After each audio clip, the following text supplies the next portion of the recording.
Gen Con 2021 is all wrapped up. I had a ton of fun, but I also brought some of the fun home with me. Let's go over our board game haul. The first booth I visited was Pandasaurus to pick up the Loop. It's a cooperative kind of deck building action management game. You're chasing around Dr. Foe as he's traveling time and creating time rifts, and you're picking up the pieces. I think the best cooperative games really push you to use teamwork, and I think the Loop does a great job. If you communicate better, if you make longer term plans, utilizing combos between the different players, you're going to succeed a lot better. It's a tough game. Definitely going to be playing that a ton more. That's the Loop. Picture Perfect is probably my surprise of the whole con. I had never heard of it before, but I walked by the demo table and I knew I had to check it out. In Picture Perfect, the goal of the game is to make the best group picture. And you do that by having an envelope, and you kind of learn which guests need to stand where, who likes who's a little shy and needs to be covered up, and you get points based on that. But you only have limited information. As rounds go on in the game, you'll gain more information that your opponents might have, and at the end, you actually take a real picture with your phone of the scene and then score. This game has player shields and cute figures, and I think, I'm really into photography, so when I saw it, I knew I had to go talk to somebody about it, and I'm very excited to play it here. I grabbed 2 games from Board Game Tables.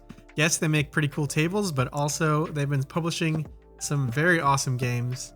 Kabuto Sumo, if you've ever played one of those coin pushing games at the arcade where you drop a token and it kind of shunts forward, and if a bunch of tokens fall out, you get to keep them. Kabuto Sumo is the same concept. You're pushing your little tiles onto this little platform. Tiles fall off and you get to use those in the future, and the goal of the game is to knock off your opponent before they do. It's got great table presence.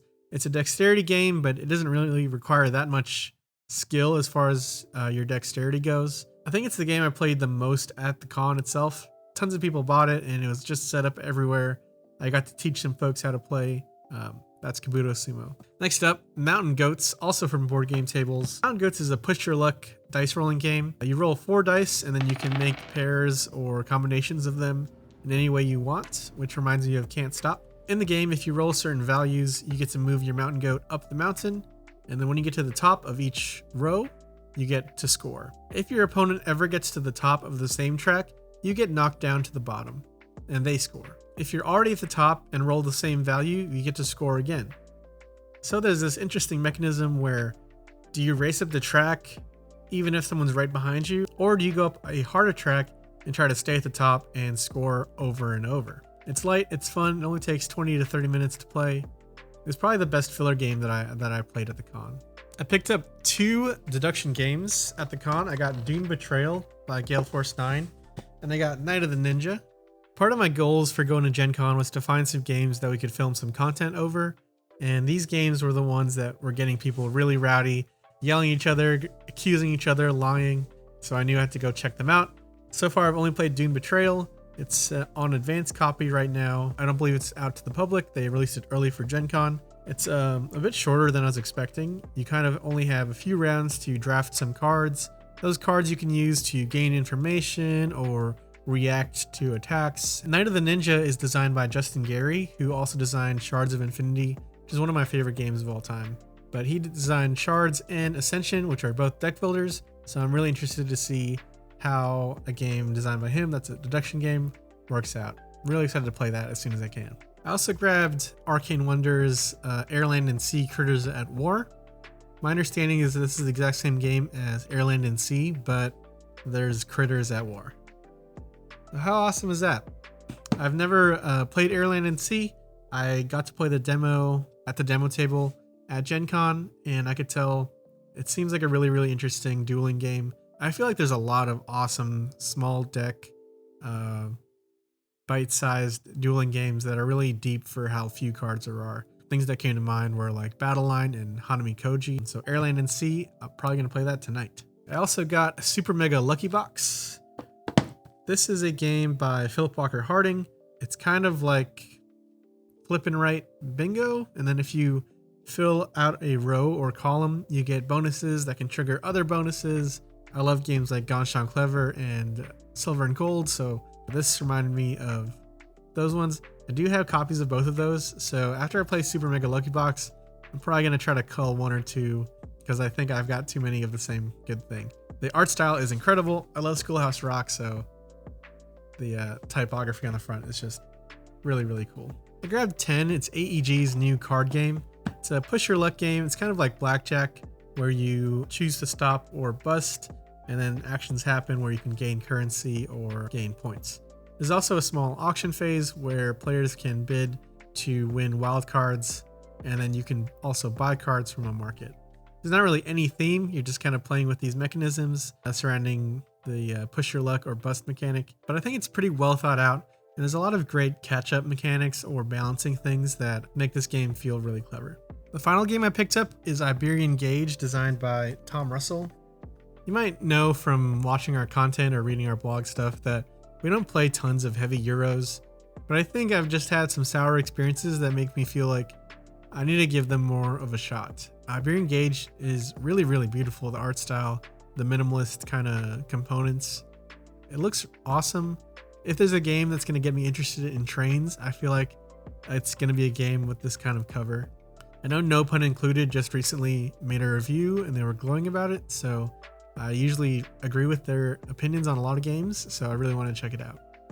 Plus, I think it only cost $30 at the con, and they gave me a little promo train. Yeah, I'm very excited to play that.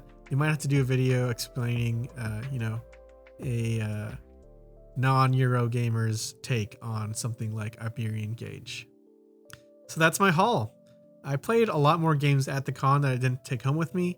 I actually think the best game that I played, I didn't buy, which was Furnace, which is a new engine building game. It's really, really tight. It's only 4 rounds, so your engine has to get going as soon as possible. And I think because it's so tight, your brain is really, really pushing to min-max the right path to get the most points. And I think that game was really well designed. It has so many engine building games though, and that was one where if I was going to buy that, some of the stuff was going to leave the collection for sure. I also played a lot of Shamans. This is like a deduction trick-taking game where players are making tricks, but if you play off suit, the tracker goes in the shadow direction, and if the tracker goes all the way to the shadow side, the light side players lose. Add in some interesting interactions you can do when you complete a set of cards. Shamans was definitely a star of the con. I was seeing a lot of people playing it, and I got into a few different groups playing it, so definitely be on the eye out for Shamans. And it's also one of the prettiest games that I've ever seen that just uses papercraft. The cards have the spot gloss and foil, and the simple board is just like really cool art style.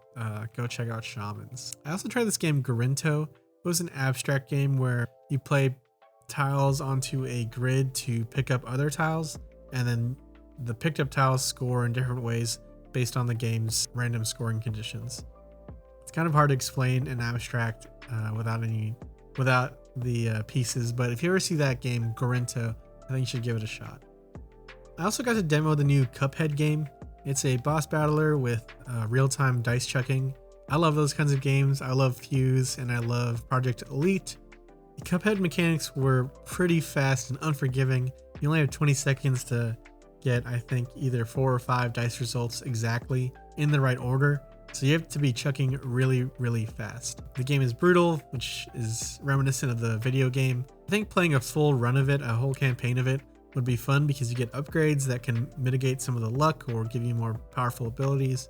We only got to play one kind of subset of rounds, so I would love to try that in a longer playthrough.